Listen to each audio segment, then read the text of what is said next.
하나님 말씀 봅니다. 하나님 말씀은 마가복음 5장에서 보겠습니다.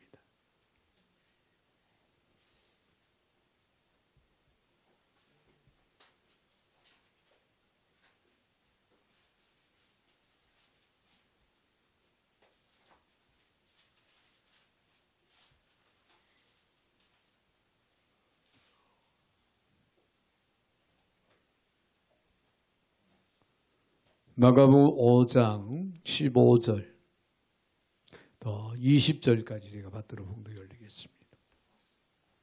예수께서 이르러 그 귀신 들렸던 자, 곧 군대 귀신 집혔던 자가 옷을 입고 정신이 온전하여 앉은 것을 보고 두려워하더라. 이에 귀신 들렸던 자가 당한 것과 대제 일을 본 자들이 그들에게 알림해 그들이 예수께 그 지방에서 떠나시기를 간구하더라. 예수께서 배에 오르실 때 귀신 들렸던 사람이 함께 있기를 간구하였으나 허락하지 아니하시고 그에게 이르시되 집으로 돌아가 주께서 내게 어떻게 큰 일을 행하사 너를 불쌍히 여기신 것을 내 가족에게 알리라 하시니 그가 가서 예수께서 자기에게 어떻게 큰 일 행하셨는지를 데가볼리에 전파하니 모든 사람이 놀랍게 여기더라. 아멘. 20절까지 제가 받들어 봉독에 올렸습니다. 사랑의 주님 감사를 드립니다. 주의 영으로 이 시간도 임재하시고 우리의 마음과 생각을 주관하시는 주님 말씀 가운데 굳건하게 세워지게 하여 주셔서 저희들 영적으로 늘 거룩한 삶 승리의 삶을 이루게 하여 주옵소서. 오늘도 부족한 종의 입술을 주관하시고 사용하시되 우리 하나님 홀로 영광을 받아 주옵소서. 예수님의 이름으로 기도하옵나이다. 아멘. 할렐루야. 네, 은혜 충만하세요. 그렇게 인사하겠습니다. 네, 할렐루야. 네, 한 주간 만에 이렇게 우리가 예배당에 나와서 하나님 앞에 예배드리는데 은혜 받고 가야겠죠. 할렐루야. 네, 오늘 놓치지 마시고. 오늘 본문을 통해서 우리에게 나에게 주시는 메시지가 뭔가 기대와 믿음을 가지고 오늘 말씀을 잘 받는 그래서 은혜의 시간 되시기를 바랍니다.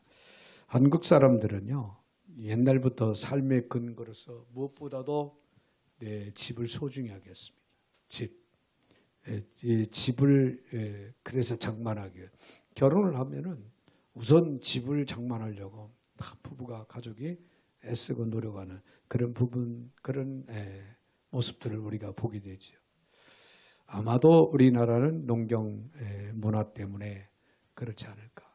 옛날에 농경 문화 시절에 어떻습니까? 대가족이 생활하려면은 집이 있어야 되는 거예요. 그러다 보니까 집에 대한 개념이 아주 강한. 우리나 한국이 대고령화 시대에 이제 접어들었어요. 이 수많은 아파트들이 앞으로 30년대 가면은 텅텅 비는 현상들이 이루어질 수 있다는. 그래서 우리 이 청소년 세대는 집 살 걱정을 안 해도 될 것 같아요. 그때 가면은 살 집들이 너무 많을 것 같아요. 어찌됐든 한국 문화는 그렇습니다. 근데 서구 사회는 일반적으로 유목 문화권에 해당이 되죠. 그래서 목자가 양떼를 드리고 이곳에서 저곳에 이동 다니는 이런 서구적인 전통이 현대에 움직이는 그런 사회를 만드는 원천이 되었다라고 그렇게 우리가 생각을 해볼 수가 있습니다. 그러나 우리 한국 사회에서는 행복한 삶을 위해서 반드시 두 가지가 필요합니다. 그 두 가지가 뭐냐? 하나는 땅이고 하나는 집이라는 거예요. 땅이 있어야 되고 집이 있다. 땅이 있고 집이 있으면 부자다. 네, 모든 걸 다 해놓은 것처럼 그렇게 생각할 정도로 마음의 흐뭇함을 그렇게 느끼고 살아가지. 그래서 우리는 자자손손 한 곳에 머물러 살았기 때문에 땅이 중요했고 그 땅 위에다가 아늑한 집 한 집, 흔히 말하는 언덕에 하얀 집, 이런 집을 지어놓는 그것이 행복이라고 그렇게 생각하겠어요. 그리고 사실은 그것이 행복인 것처럼 그렇게 살아왔고요. 그리고 현실 속에서 이 집이라는 것이 우리들의 삶에 있어서 행복을 가져다는 일조를 또 하고는 있어요. 그러다 보니까 너도 나도 집이 있어야 된다. 집이 있어야 된다. 자, 그런 한국 사회도 신속한 산업화의 과정을 겪으면서 더 이상 한 곳에서 오래 살 수 없는 그런 사회가 돼 가고 있다는 거. 이게 또 현실이죠. 일종의 움직이는 사회로 변한 거죠, 우리도. 그래서 사람들은 이사하는 데 아주 익숙해졌습니다. 아주 익숙해졌어요. 흔히 그런 얘기들을 하잖아요. 결혼해서 자녀들이 결혼해서 아기들을 이렇게 출산해가지고 어릴 때는 부모님 곁으로 이사 온대요. 부모님 가까이 이사 와서 오늘 다 맞벌이 시대니까 그래서 아기 좀 봐달라는 거예요. 그걸 아이들이 이제는 뭐 초등학교 정도 들어간다. 그러면은 이제 부모 곁을 떠나는 멀리 이사를 간다. 학군 따라서 간다. 그 이제 듣기 좋게 학군 따라서 가는데 자녀들 교육 때문에. 근데 이제 그때는 부모님을 좀 멀리 하는 거야. 부담 안 가지고 자유롭게 살려고. 그런 우스갯소리도 있습니다만 어찌됐든 이사하는데 익숙해져서 잘도 왔다 또 잘도 가고 그래요. 저희도 이렇게 돌아보니까 무려 14번 정도 이사를 한 것 같아요. 결혼해가지고. 그런 생각을 해봅니다. 앞으로 한 번은 더 해야 되겠지. 은퇴하고 또 한 번은 이 자리를 비워줘야 된다고 하면은 한 번은 또 이사를 해야 되지 않을까. 막 그렇게 생각을 하면 15번 평생에 이사를 하는 격이 돼버리는데요. 어찌됐든 참 이사에 익숙해져 있다. 자, 오늘 본문의 말씀을 보면요. 집을 잃어버린 사람의 이야기가 나옵니다. 부모 형제를 떠나서 외롭게 내 뜨내기처럼 그렇게 살아가는 병자의 모습이 나오는데요. 집을 잃어버리고 헤매다가 그 병이 들었어요. 병이 들은 그런 사람에게 그 사람에게 예수님이 나타나셔서 예수님이 집을 다시 찾아준다는 그런 이야기입니다. 할렐루야.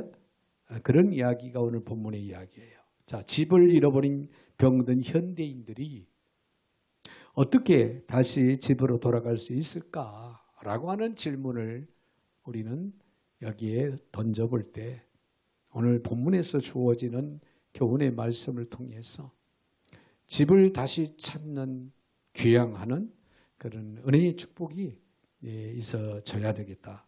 그런 말씀입니다. 그래서 오늘 본문을 좀 더 구체적으로 생각하면요. 먼저 우리가 생각할 수 있는 것은 그렇습니다. 무엇보다도 집을 잃어버린 병의 원인을 찾아야 돼요. 병의 원인을 찾아야 돼요. 자, 이 보일러 통이 아주 큽니다.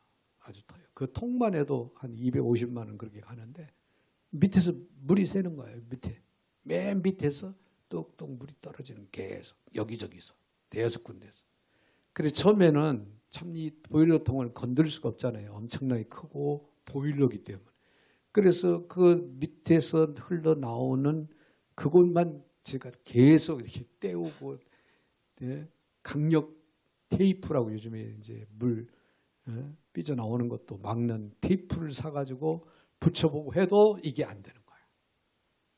며칠 동안 실경을 하다가 결국에는 위에 뚜껑을 열었습니다. 그리고 옆에 보호되어 있는 그런 철을 또 들춰내버렸어요.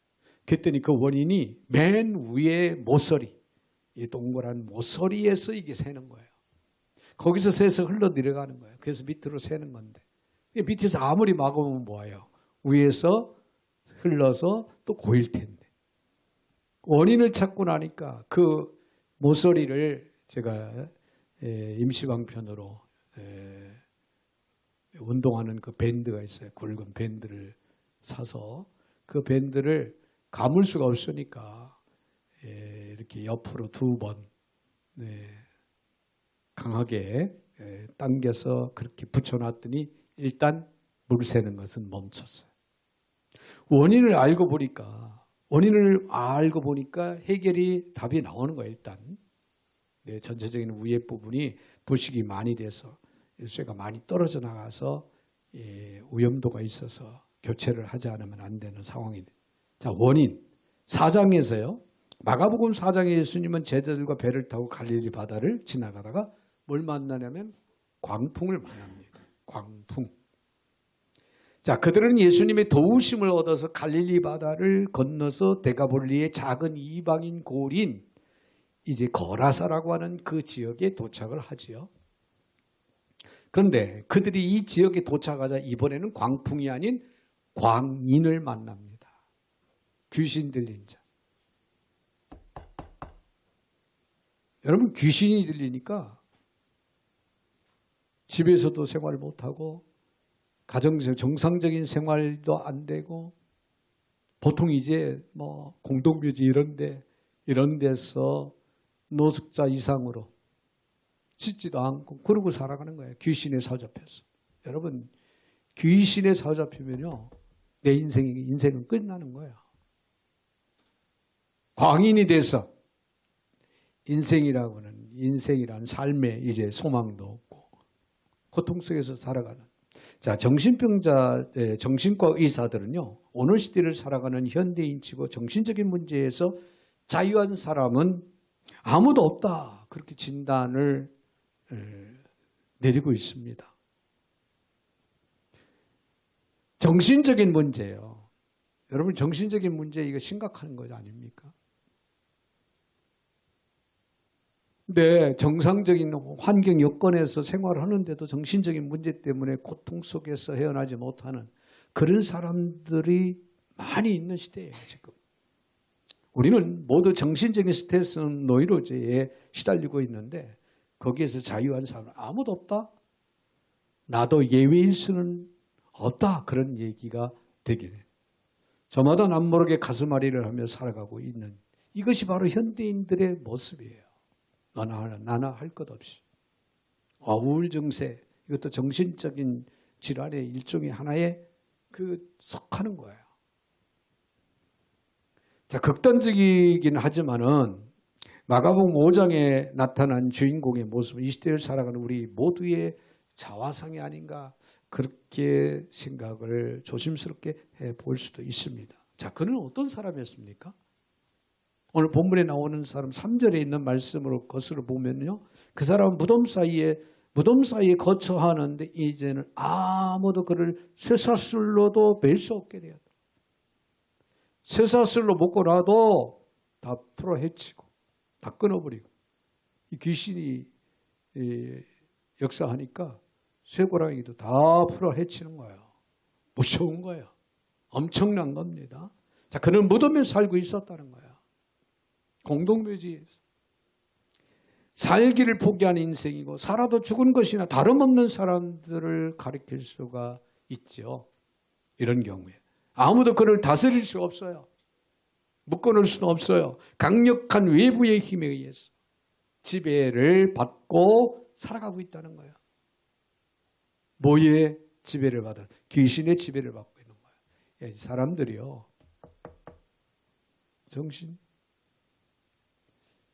귀신의 지배를 받고 귀신의 통치를 받고 살면요, 인생이 아닌 거예요. 삶이라고 하는 것은 찾아볼 수가 없는 거예요.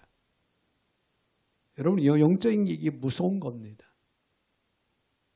내 생활 속에서, 내 몸에서 악한 영, 어둠의 세력들은 틈 못하고 한 길로 왔다 일곱 길로 저주받고 물러가는 역사들이 일어나야 될 줄로 믿습니다. 할렐루야. 여러분, 이러다 보면은 외부의 지배를 받으면 자유가 없는 거예요. 내 의지대로 살아갈 수가 없는 거예요. 그 지배자에 의해서 움직인다는 거죠. 그러니까 사람들이 사람을 죽이기도 하고 자살도 하고 하는 이유가 다 그게 악의 영들이 조종을 해서. 네, 여러분들이 영적으로 정신을 차려야 돼. 영적으로 깨어 있어야 할 이유가 또 하나 있는 거예요. 영적으로 내가 깨어 있지 못하면은 언제 어떤 상황 속에서 악의 영들이 나를 통치하고 나를 지배할 수 있다, 이거. 그러면 내 의지와는 관계없이 나는 인생이 아닌 불필요한 인생을 우리는 살아갈 수밖에 없는 상황이 벌어질 수 있다는 거예요. 무서운 얘기입니다. 자유를 잃어버린다는 거. 나중에 예수님이 이 사람을 치유하는 과정에서 이런 질문을 던집니다. 9절에 있는 말씀을 한번 보면요. 이에 물으시되 내 이름이 무엇이냐? 귀신 들린 자에게 지금 물어봅니다. 이르되 내 이름은 군대니 우리가 많음이니. 귀신 하나가 아니에요. 군대. 많다는 거죠. 네. 여기서 군대라는 말은 헬라어로 레기온이라고 하는데 이 말은 로마에서 6,000명의 군사로 구성된 사단, 일개 사단, 사단을 가리킬 때 쓰는 군대 용어.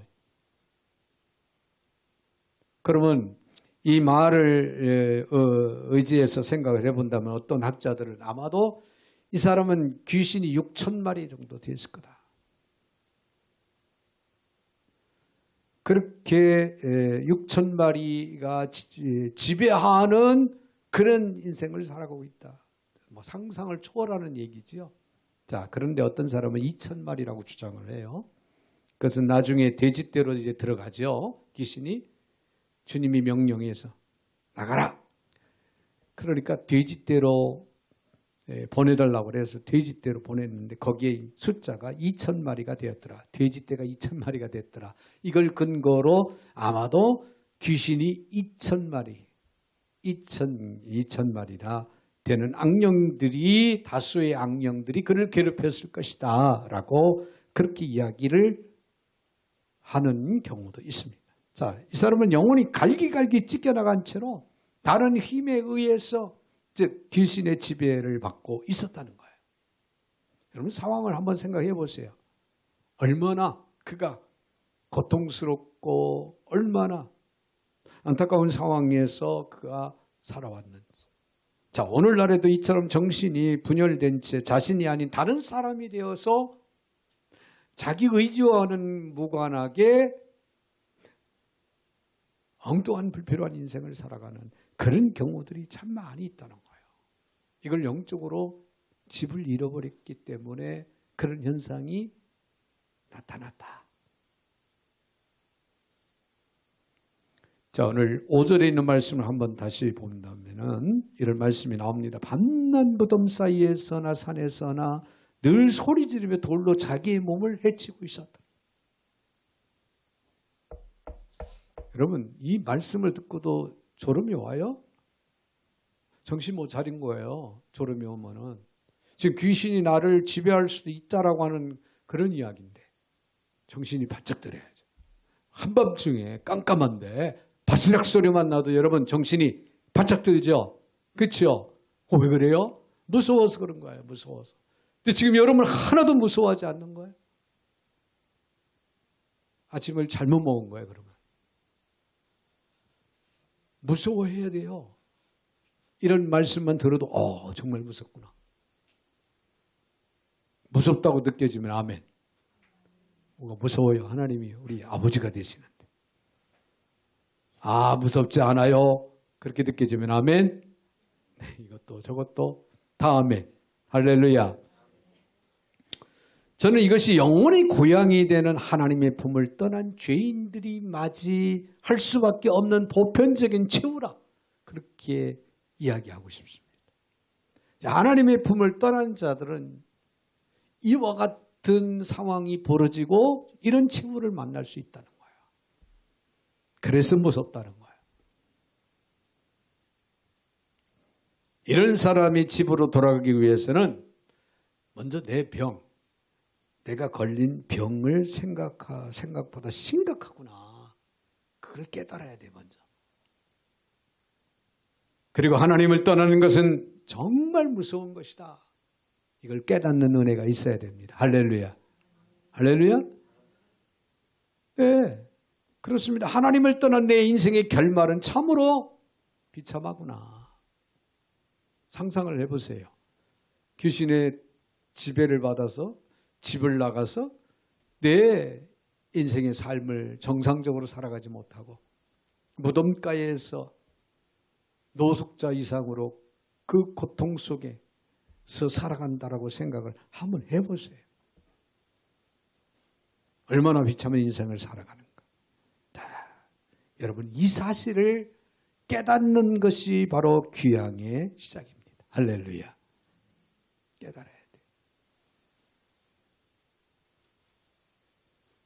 내가 병이 들었다고 하는 것을 깨닫는 은혜가 먼저 있어야 집을 찾아서 갈 수 있다. 그런 얘기예요. 자, 그런가 하면 예수님만이 내 영혼의 귀향을 가능케 할 수 있다고 하는 사실을 믿어야 됩니다. 할렐루야. 자, 이 사람이 집을 떠는 원인이 뭐라고 그랬죠? 병이 들었다는 거예요.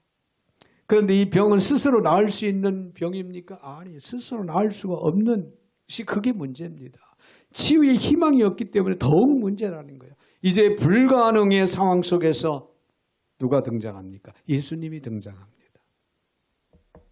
불행 중 다행이다. 예수님이 등장하죠. 그리고 이 사람은 예수님을 만나죠. 이 사람이 예수님을 만나게 된 것은 엄청난 놀라운 기회이자 복음입니다. 복이에요, 복. 이제 예수님이 명령하자 그를 지배하고 있던 더러운 영들이 그 앞에서 벌벌 떨며 떠나갑니다. 그분이 누구십니까?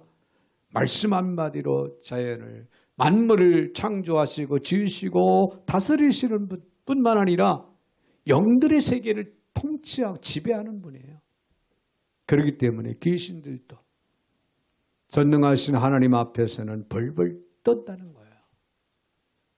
성경에 보면 예수님이 누군지를 알아요. 귀신들이. 예수님은 하나님 아들이시다. 할렐루야. 권세가 계시고 능력이 계신 분이다. 그래서 알고 벌벌 떨어요. 문제는 귀신들이 예수님을 믿지 않는다는 게 문제예요. 예수님은 이 사람을 주목하셨습니다. 세상은 이 사람을 버렸어요. 외면했어요. 가정도 이 사람을 버렸습니다. 포기했어요. 자신 스스로도 포기했어요. 자신 스스로도. 죽지 못해 살아가는 그런 모습. 그러나 예수님은 이 사람을 포기하지 않았습니다. 이 사람을 버리지 않았습니다. 그것이 예수님이 이 땅에 오신 목적이기도 합니다. 할렐루야. 그런데 이 병자가 예수님을 만나자 그의 모든 것은 달라지죠. 그의 변화된 상태를 본문은 이렇게 전합니다. 오늘 본문의 15절 예수께 이르되 그 귀신 들렸던 자, 곧 군대 귀신 짚혔던 자가 옷을 입고 정신이 온전하여 앉은 것을 보고 두려워하더라. 할렐루야. 그럼 구체적으로 어떻게 변했습니까? 무슨 옷을 입었더라 그랬어요. 옷을 입었더라라고 하는 것은 정상적인 삶으로 돌아온 것을 이야기합니다. 할렐루야. 정상적인 삶으로 회복되는 역사가 있었더라는 거예요. 그리고 그의 정신이 온전해졌습니다. 건강을 회복을 얻었다는 거예요. 그리고 뿐만 아니라 그가 앉아있더라. 여러분, 이것은 오랜만에 평화와 안식을 누리고 있는 거예요.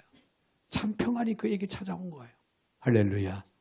세상 두려울 것도 없는 거예요. 이제 평안한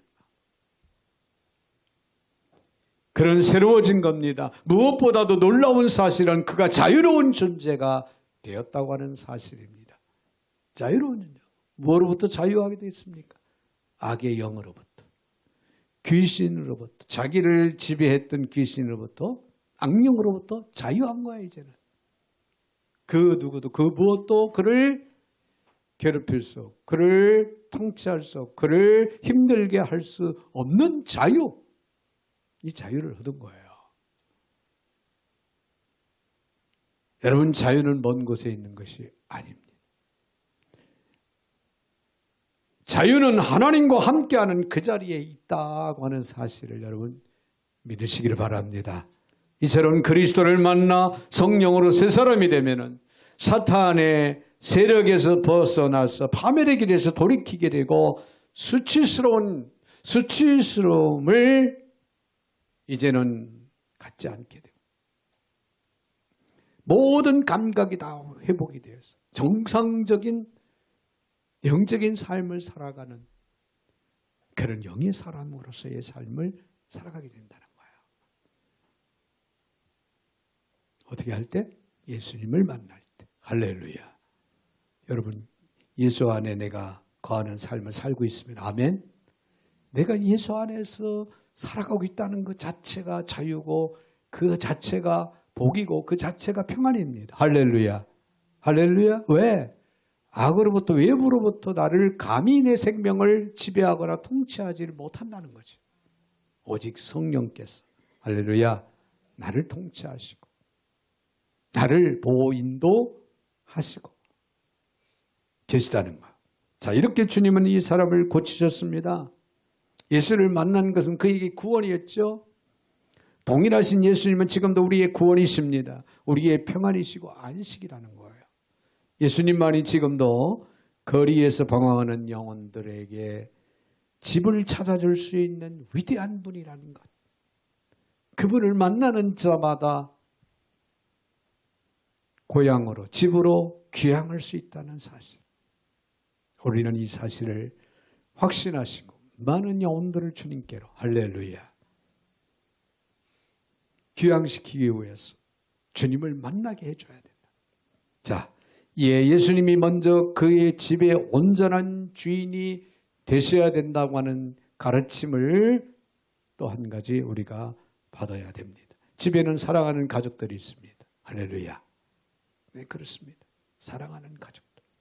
우리 집이 따뜻한 안식처가 되려면 나뿐만 아니라 우리 식구 모두가 동일한 평화를 경험해야 됩니다. 그러기 위해서는 나에게 평화를 주신 예수님을 내 안에도 만나야 돼요. 내 남편도 만나야 됩니다. 내 자녀들도 만나야 되고 내 부모도 그분을 만나야 돼요. 할렐루야. 그럴 때 내 가정에 온전한 안식을 이룰 수 있는 평안이 이루어진다는 것. 흥미롭게도 이 사람은 예수님을 만난 자유를 얻고 변화를 이제 받자 너무나도 감격한 나머지 이 귀신 들렸던 이 환자가요. 치료받고 나서는 예수님을 내가 따르겠습니다 라고 고백을 합니다.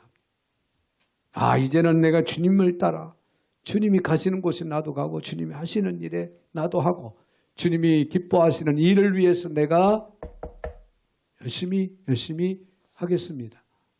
그렇게 고백을 해요. 예수님을 따라서 제자의 삶을 살기를 원했다는 거예요. 그런데 예수님께서 어떤 반응을 보입니까? 자, 오늘 본문 18절, 19절 예수께서 배에 오르실 때 귀신 들렸던 사람이 함께 있기를 간구하였으나 허락하지 아니하시고 그에게 이르시되 집으로 돌아가 주께서 내게 어떻게 큰 일을 행하사 너를 불쌍히 여기신 것을 내 가족에게 먼저 알려라 이거야. 왜 그랬었을까요? 주님을 따라오는 것 자체를 거절하신 것이 아니라 먼저 해야 할 일이 있다. 먼저 해야 할 일, 우선적으로 해야 할 일이 있다. 그것부터 하라. 그리고 나서 나를 따르라. 그 말이에요. 내가 나를 만나 자유를 얻었느냐? 평안을 얻었느냐? 구원을 얻었느냐? 그렇다면 사랑하는 사람들에게 내가 자유를 얻었다는 소식을, 내가 건강을 되찾았다는 소식을 전하는 것이 먼저고 그것이 마땅하다. 그런 얘기예요. 이해가 되시면 아멘. 그래서 내 집이 진정으로 안식처가 될 때 내가 나와 함께 먼 곳으로 떠나서 예수는 복음이라고, 예수는 진리라고, 예수는 생명이고 희망이라고 그렇게 외칠 수 있고 증거할 수 있지 않겠느냐. 그 말씀입니다. 그러므로 먼저 집으로 돌아가라. 가서 주께서 너에게 어떻게 큰 일을 행하셨는가를 고하라. 증거하라. 자, 주님은 이 사람으로 인해서 먼저 가정에 하나님의 나라가 임하고 주님의 권세가 드러나기를 주님은 원하셨어요. 그러고 보면은 우리 주님께서는 내 가정을 구원의 길로, 할렐루야, 영적인 그런 가정으로, 영원한 천국을 소망하며 살아가는 그런 가정 천국이 이루어지기를 주님이 가장 원하신다는 거예요. 누구를 통해서? 나를 통해서. 할렐루야. 나를 통해서 우리 가정이.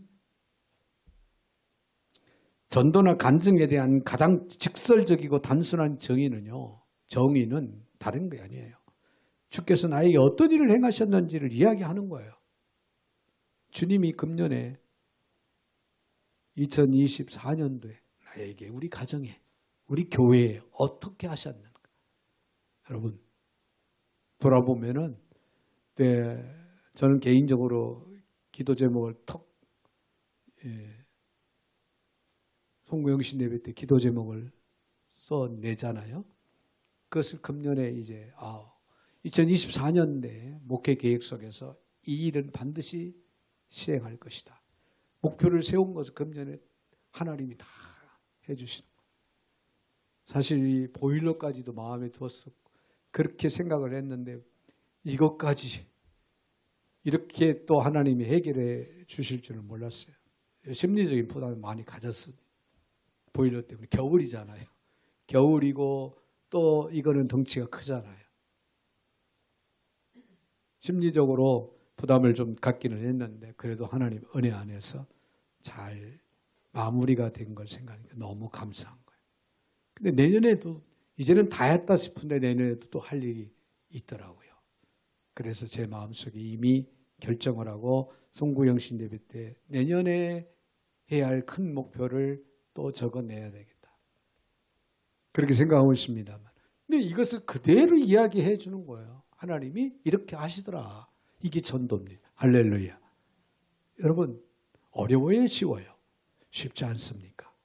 중요한 것은 내가 그렇게 안 하고 있는 게 문제지 얼마든지 전도는 쉽다. 주께서 나에게 어떤 일을 행하셨는지 그대로 말을 하고 주님이 나에게 자유를 주셨다면 그렇게 말을 하십시오. 주님이 내 마음에 평화를 주셨다면 그렇게 증거하면 되는 거예요. 그래서 내 사랑하는 사람들이 이 복음의 소식을 듣고 변화될 때 우리 가정도 이웃도 진정한 안식처가 되는 겁니다. 천국을 이루는 거예요. 여러분의 가정에서 복음의 아름다운 등불이 밝혀지기를 주의 이름으로 원합니다. 사랑하는 성도 여러분, 예수님은 여러분을 하나님의 품으로 돌아가게 하는 길인 것을 여러분 언제나 믿으셔야 돼요. 할렐루야. 그리고 이 사실을 증거해야 돼요. 하나님 품으로 돌아갈 수 있는, 집으로 영적인 귀향을 할 수 있는 유일한 길은 진리가 되시는 예수님뿐이다. 예수님을 소개해야 돼.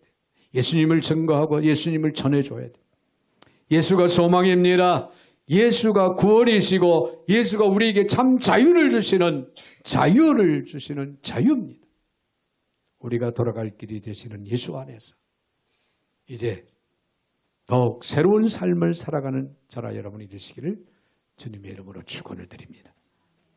사랑의 주님 감사를 드립니다. 하나님 은혜 중에 저희들을 날마다 지켜주시고 인도하시는 하나님, 오늘도 귀한 말씀으로 저들 다시금 주님 앞에 감사와 영광과 찬양을 올리게 허락해 주시옵시고 또 새로운 삶의 길을 또 다시 한번 확신하고 또 증거할 수 있는 마음 믿음 주신 것을 감사드립니다. 우리 하나님 영광을 홀로 받아 주옵소서. 예수님의 이름으로 축복하며 기도하옵나이다. 아멘.